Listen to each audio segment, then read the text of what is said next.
Senator Klobuchar. Welcome, Judge Barrett. This committee is gathered today for what I consider one of its most solemn duties and one that I take very seriously. Federal judges, senators, the President of the United States, we all take an oath to uphold the Constitution. We make promises to do justice, to tell the truth. At its core, that's what judges do, right?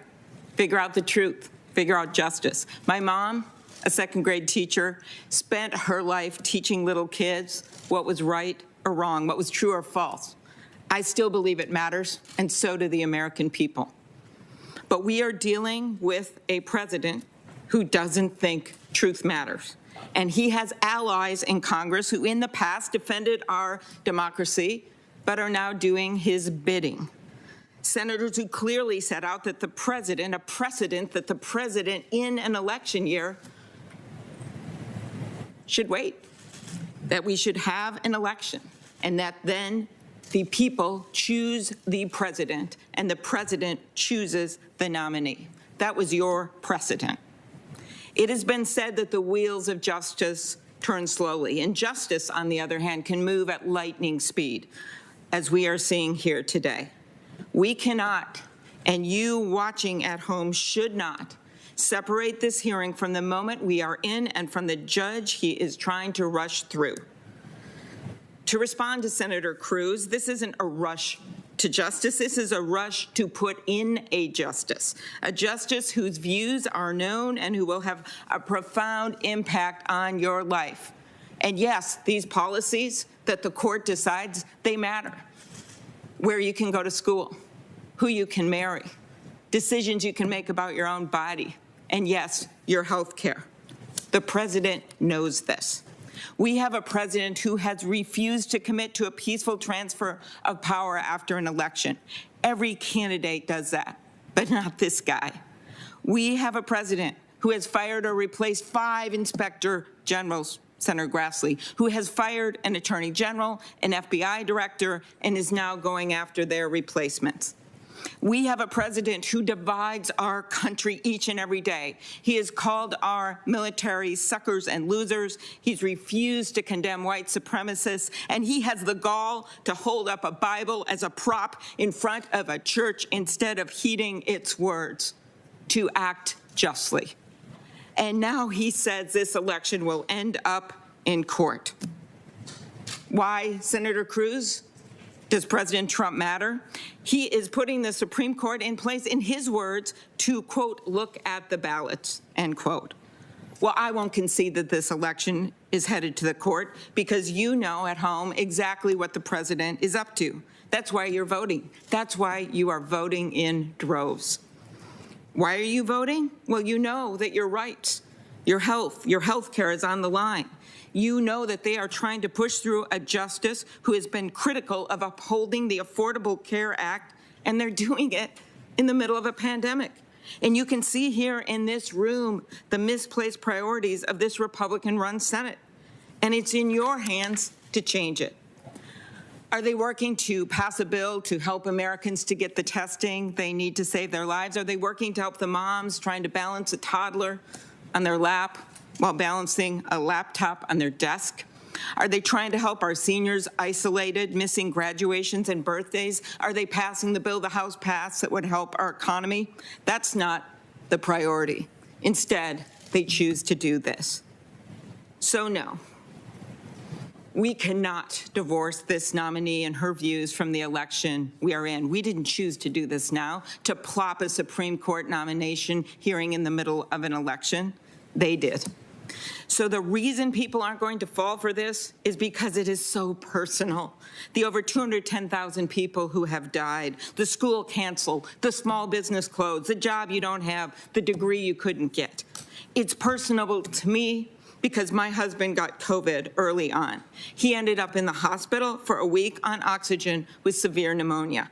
And months after he got it, I find out the president knew it was airborne, but he didn't tell us. We were cleaning off every surface in our house, and my husband got it anyway. We didn't know. And my dad at 92, he got it in his assisted living. I stood there outside his window in a mask, and he looked so small and confused. He knew who our family was, but he didn't know what was going on. I thought it was going to be the last time that I saw him. He miraculously survived. But Marnie Zhang, she didn't. Marnie was a rising star, the chairwoman of the St. Paul School Board in just 31 years when COVID took her life. Her dad felt sick. She went with him to the hospital because he was scared, and then she got sick, never got off a ventilator, and died. The daughter of Hmong refugees whose parents fled Laos to a refugee camp in Thailand before arriving in Minnesota. Marnie and her 7 siblings grew up in St. Paul. Their family, the American dream. This is who this virus has taken from us. Someone who has left behind a mother and a father and 7 siblings who loved her, and someone who undoubtedly would have made the world a better place. The president could have saved so many lives. Instead, he's been reckless, packing people in without masks for your nomination party, Judge Barrett. 35 people got sick. The president himself ends up in the hospital, and when he leaves, Walter Reed, still contagious, he defiantly takes off his mask and walks into the White House. And then he lies and says the virus will magically go away. The truth matters. And the truth is, America, that this judicial nominee has made her views so clear. And this president is trying to put her in a position of power to make decisions about your lives. The Affordable Care Act protects you from getting kicked off of your insurance. That's on the line. The president has been trying to get rid of Obamacare since he got in power. John McCain went in and stopped it with that big thumbs down. Then they went and brought a case to the U.S. Supreme Court, and they're now trying to stack the deck against you right now.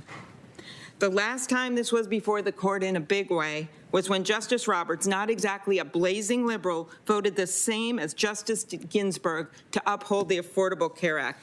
And this nominee, she criticized him.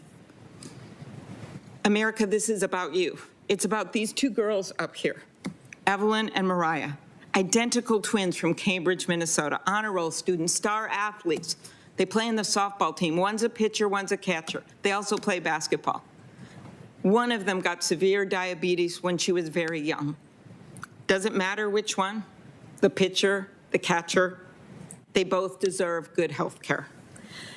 They get that with one stroke of a pen, one judge can decide if millions of Americans, including their family, would lose their insurance. One judge can decide if millions of Americans can lose their right to keep their kids on their insurance till they're 26 years old.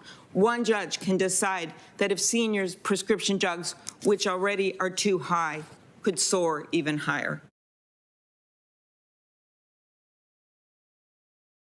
Protect your health care. Ruth Bader Ginsburg, a woman who never took no for an answer. When they told her a girl shouldn't go to law school, she graduated first in her class. And when they told her a man should argue landmark equal protection cases because maybe they'd have a chance of winning, she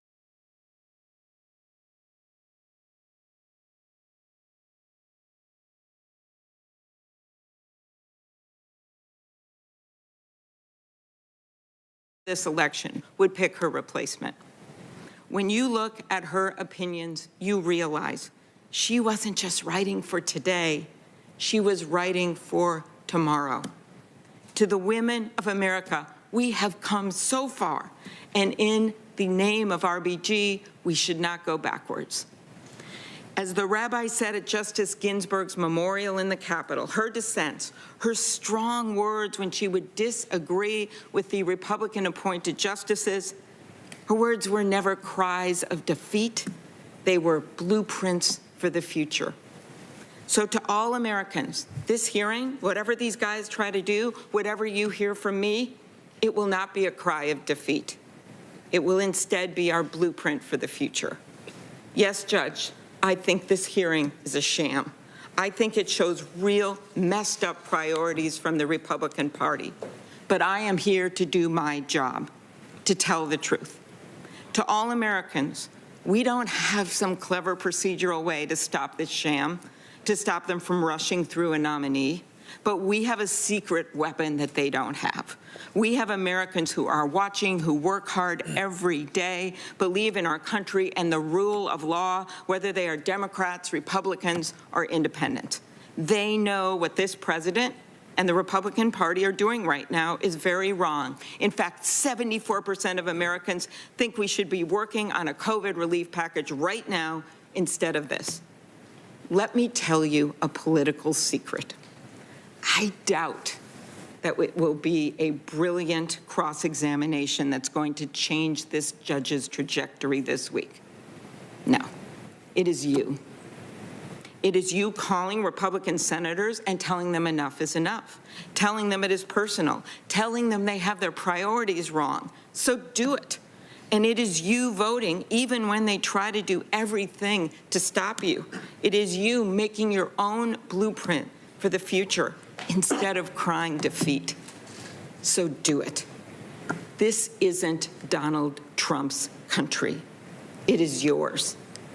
This shouldn't be Donald Trump's judge. It should be yours.